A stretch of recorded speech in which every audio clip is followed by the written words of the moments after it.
looks small. That's just in comparison to my ginormous fucking massive head with no brains inside. It's just all empty space. It's just all ego in here.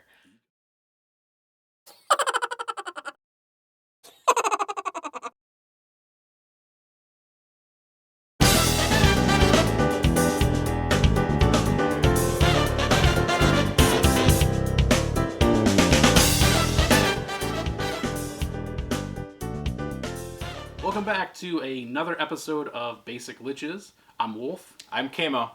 Today we're going to be talking about character backstories for your Dungeons & Dragons character. You're diving into the prequel of your character's life. We're going to help you out, try to get some key storytelling techniques in there and some hooks for your Dungeon Master. We're going to help you avoid all the pitfalls that a lot of new players have made. Myself, I've made a lot of mistakes making backstories for characters. Same. So we're going to give you the wealth of our knowledge, and we're going to help you guys out. We want to dial you in and get you laser focused on a very simplistic and usable backstory. The questions that we're going to be answering are all going to be geared towards what happened to this person before you went off and started being a hero and an adventurer. There's session zeros when you're planning stuff. When you're coming up with a backstory, consider that level 0 of your character. Listen up, you maggot breaths. We're going to be performing a little experiment. Both Wolf and Kamo are going to be making level 1 characters. Each of them must stick to the class of fighter and the race of halfling. Let's see how unique and different they can make these useless tallywhackers. We're playing a game, so the first thing you should probably be thinking about is, like, how do I want to play that game? Like, what's fun to me when I'm playing? When you're looking at the classes, you get so much flavor out of the class that it really kickstarts what you want for a backstory. It is. Please welcome a Mr. Tom Holland-Dash. Awful person, awful name, I hate him. I like to imagine that my halfling can see and hear the dwarven miners in the mountains and gets curious and starts interacting with them and starts really loving their lifestyle. For my backstory, I'm going to choose to have a dwarven mentor, someone that he really looks up to from the dwarven community to teach him how to fight. Halfling heritage with a little bit of dwarven toughness and grit. Please welcome to the table a Mr. Loaphelius Loaf Butterbeard. Terrible name, terrible creature. Look at him. I hope he dies. I'm picturing your standard medieval Dungeons & Dragons town, and there's a family of halflings that happen to live there, but the youngest halfling of this family, he's got the same genetic defect that his grandpappy has. His grandfather was an adventurer. He was a hero. And that's where he learned the ways of the fighter. Probably in secret from his grandfather. Maybe. So the second most important piece of your backstory is, who is your daddy and what does he do? Who is your daddy and what does he do?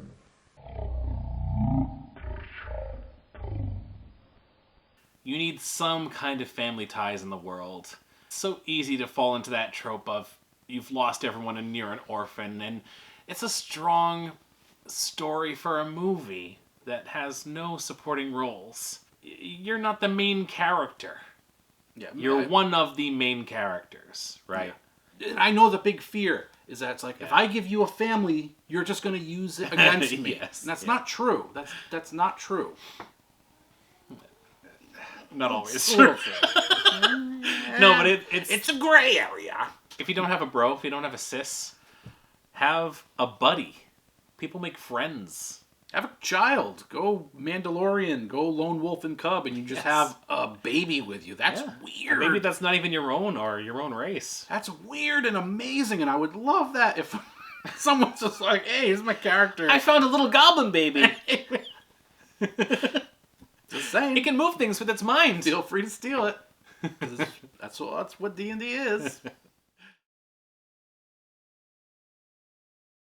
So what are you thinking for your fighter halfling? What's their deal? What's their family? He's an orphan. And he... Sorry. You had to do it. He has just a wife and son. Okay. Because he has contact with this dwarven mining guild. So he's learned a little bit more about the actual dangers that are out there. And he's worried that they're so close. Now he's very driven to protect his family. Mm-hmm. He tries to tell them the dangers that are out there, and he tries to be honest with them, but they don't understand. They want him to stay, but that's the dilemma that he's in. But he's chosen to move on. I'm thinking it's a town of humans, but there is a halfling bakery there. Like I said, he's the youngest. He's got a couple brothers, couple sisters, mom, dad, there. And Grandpappy, who lives outside of town because nobody likes him. Because he was an adventurer and can't be trusted to bake bread.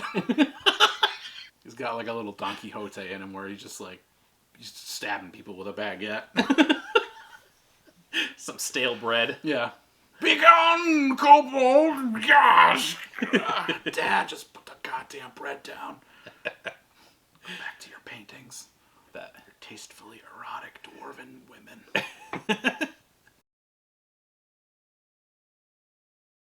Yeah. Location. Pretty much where you grew up and where you were raised. Your environment, your surroundings, kind of the population density you're used to. Are you used to growing up and living in a city, small town? What is that piece of your early life like? Pick a spot from the D&D world or make one up. Doesn't really matter. Just matters on what your dungeon master allows. Use the location to give the environmental atmosphere of what your character has been raised in. What kind of biome you're used to. Dry, wet, the climate of everyday life. Having a hometown, it anchors you to the world. It anchors you to this setting. It gives you this place that it might mean nothing to you because you hated it, or it might mean everything to you. You might have that Bilbo syndrome where all you think about is the Shire. Think about just how important the Shire is to Bilbo. It's so fundamental to his character. It's motivation for Bilbo. It's a flaw for Bilbo. It's so many things, and it's literally just a goddamn place where this furry-footed piece of crap grew up in. But even on the flip side of that coin, like, maybe you hated where you grew up and it was a horrible place, and it motivated your character to get out and get a different life, right? Yeah. Say you come back to that place. Maybe you take a second look and you've taken it for granted. And you come back, and now that nobody really misses you, you start to kind of miss it. Especially after experiencing the hardships of real adventuring and combat and death. What's it like the second time around? I've mentioned that my location is this rocky meadow on the outskirts of a mountain range. So my rocky meadow is going to be named the Grey Loaf Hills, because there are these very gray, big, round, loaf-like boulders that just scatter the meadows. So Grey Loaf Hills. I'd say the village is maybe not that large. Maybe 200 hobbit. My family has kind of lived the life of farming. We're kind of used to the seasonal give and take. So there's seasons that are not so great, and we're used to living in poverty for those seasons. But then we're also used to the surges when it's really awesome and we're living like kings. So I'm just thinking of a generic little fantasy village that's outside of a major city. Think Waterdeep. It's right on a trade route. Something that makes sense that there's a lot of caravans coming through there. There's a lot of adventurers coming through. You've seen tieflings. You've seen dwarves. halflings, humans, elves. They've seen a little bit of everything. Maybe 100 to 150, 200 people live there. Not too big, not too small. But it's not like out in the middle of nowhere where you're completely uncultured and unaware of the happenings of the world. You're very close to a big city, so you know what's going on in the kingdom at large. You pay taxes. Lots of fun stuff. The next thing you want on your list for building your backstory is knowing what your previous occupation was before you decided to leave it all behind and become an adventurer. Again, I think of it as, level 1, you're a fighter. Level 0, what were you? What did you do to make money? What did you do to survive? You were just living. You were just living your daily life. Mm-hmm. This is a perfect time to break out those 5th edition backgrounds. Yeah, there you go. Because those backgrounds are all occupation designated and give you little mechanical boosts to what you do. Maybe my animal handling is a lot higher. Yeah, because then you can go start for something with animal exactly. handling. Now you're actually thinking about like the nuts and bolts of character creation, and you're like, well, what skills make sense to my character? If you're not min-maxing, you're like, it doesn't make any sense for my fighter to have animal handling. Well, maybe it does, because you was a goat herder. You goating them herds. And you herding them goats. Goating them herds. You don't goat them herds, boss? Around them parts. Personally, as a dungeon master, I like when players come to me with creations of their own for this, because it's such a fluid thing to add a few skill points. In my instance, very simple. He works with a family of bakers. That's it. For mine was pretty simple as well. He's a goat herder on the outskirts of his town. A farmer. Occupations, they lead into your skills, what you knew that's not necessarily related to stabbing people with swords as a fighter. My guy was very simply a baker. Knows his way of talking to customers. He's maybe a little traveling salesman. He knows his way around a kitchen. He knows how to cook food. This stuff can come up in a campaign. It's stuff your DM can use. What's your motivation? Why do you want to live the life of an adventurer? It's something that's very dangerous. Your average citizen has no desire to do this. So you need to think, what was the catalyst? What happened in your life that has led you to want to pick up a sword and shield and want to be a hero? If you've thought about all the previous questions, you have a numerous amount of possibilities now for your motivation. If you have family, there's huge motivations there. Maybe you are in debt to someone and you owe them something. You want to pay them back, and there's no other way to really do that for you now other than to do this. Or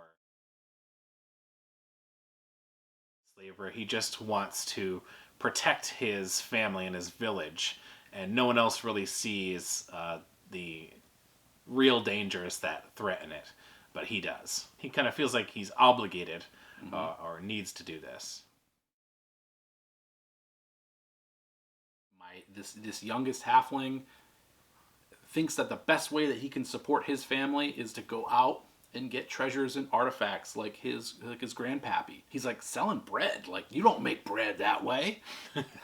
You don't make dough by making bread, bro. You kidding me?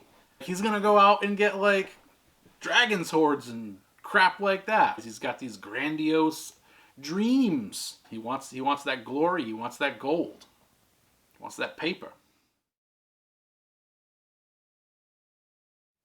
We haven't gotten to this yet because we're not talking about like how your character acts. We're not talking about their personality, but by giving them motivation, you're actually now more inclined to sort of start figuring out, how would my character act in certain situations? Is this like you're accepting a quest that everyone's saying is like a suicide mission, but the little quest giver with his little exclamation over his head is just like, oh damn, this is going to be so much cash, bro. Everyone else in the party's like, no, and then your guy's just like, I need this money. Yeah. Like, guys, I need this money. Or it's like your character now has an opinion. Exactly. Right? All of these questions, we've tricked you all. We've tricked you. Every little thing it's adding to your character and to your backstory, but it's also playing into like role playing and what skills you're going to take and working with the DM on other things. Once you have this down and you start asking questions about how your character would act now. Yeah. Now that you have all these pieces laid out, you start to wonder which different pieces influence them in different ways. For my character, maybe he's a little harder socially because he's used to communicating with dwarves, or maybe he has a bad taste in his mouth for elves for the same reason. Naturally, sort of again anchored and grounded yourself into the world, and you can start role playing. You can start like. Skin suiting? Yeah, putting that skin on of another person, which is why we all play D&D. To be freaky weirdos. To be Hannibal Lecter. We're the basic liches, and we're gonna keep this short. We're done. We're out of here. Wait, what's happening?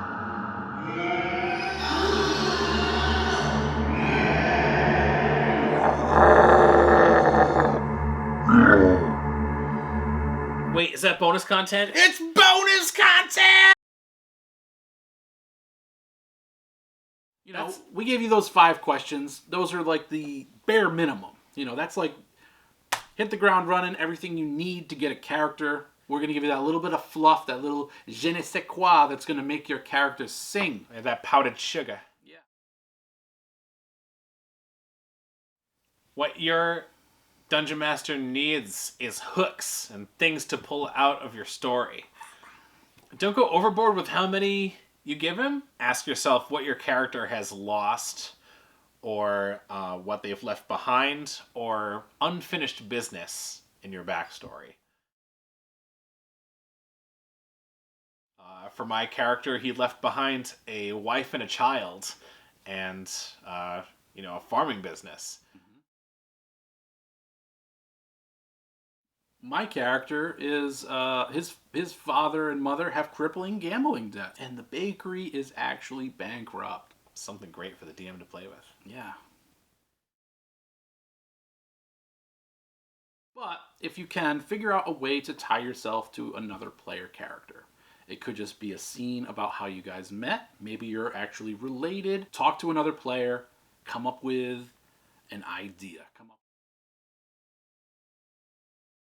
But my dude gets the wheat from your farm. Brilliant. We've tethered ourselves to each other, which is so much better than just having like 5 randos that have no ties to one another, and they're just like, hey, we meet in a bar. Like, I got a weird letter, did you? It was from the wizard. We all had weird dreams last night. Was it the same dream? Same dream, bro. I think taking the time and, connecting yourself to another character, especially if you're a new player, because you're going to have this natural give and take. You'll instantly just be like, well, these our characters know each other, so like you'll be quicker to have like banter with them. Interactions with them. It won't feel as awkward. Yeah. Because D&D is awkward as hell when you first start playing. First getting into role-playing is awkward. Super awkward. Then you realize how fun it is. It's amazeballs.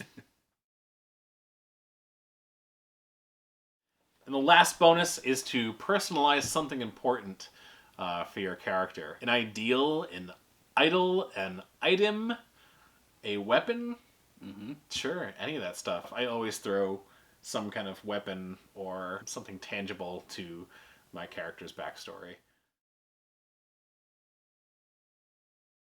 It's so simple. It takes 2 seconds. Like, oh, my guy, he's got his grandpappy's pipe. That's it. It reminds him of home.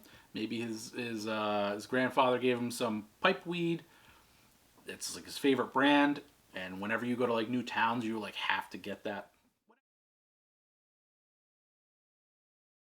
My character's son gave him like his favorite ogre doll before I left. So now I'm carrying this wooden ogre doll.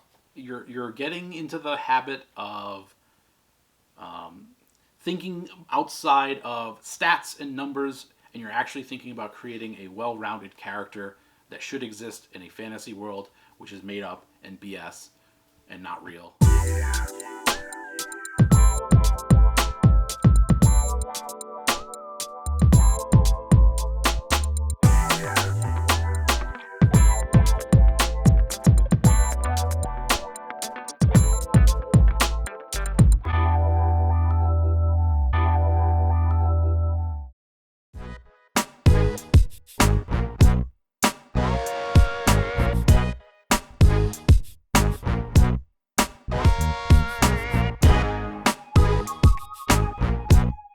All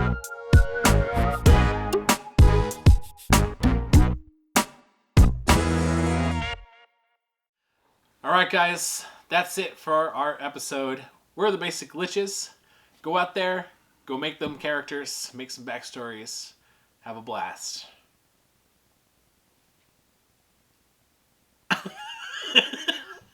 Lich, bye. Lich, bye. Be careful that you're not creating your entire character's experience. So, as an example, I'm going to use Luke Skywalker again because he had the hero's journey. Mm-hmm. Is we're only giving you the story from when we see Luke on his farm up until literally he just leaves his farm to go to Mos Eisley and meet Han Solo, because then he's meeting the other characters, and so now he's in the band with the other characters, Chewbacca and Han Solo and Obi-Wan Kenobi, right? So now here's our party. So it's everything leading up until that. Like, we discover Luke's uncle and aunt, and Luke wants to go fly in the academy with the rest of his friends, but his uncle won't let him because some of this like underlying tone of like there's something weird about your dad. And literally everything else burns to the ground. Spoilers. I said that after the fact, but if you haven't seen it, I mean it's a 50-year-old movie. So That dad thing didn't turn out to be anything anyway. no, yeah, it was just a very minor plot. So everything else burns to the ground. You know, he has a very easy motivation of like his status quo has changed from just being a farm boy to there's some crap going on in the galaxy that needs to be changed. Learning some new things about my dad, and this wacky old wizard named Ben is pretty cool. So let's go slice some arms off in a cantina somewhere. Mm-hmm. That is the story you're going to be telling. You have not been in 1,000 wars of 1,000 years, slicing the heads off dragons and riding down the necks of Hydra. You haven't been there yet. You're just getting over the beginning stages of your life, like having an occupation, holding a job, paying the bills. Well said. I Yeah. couldn't say it any better. I had to get that off my chest.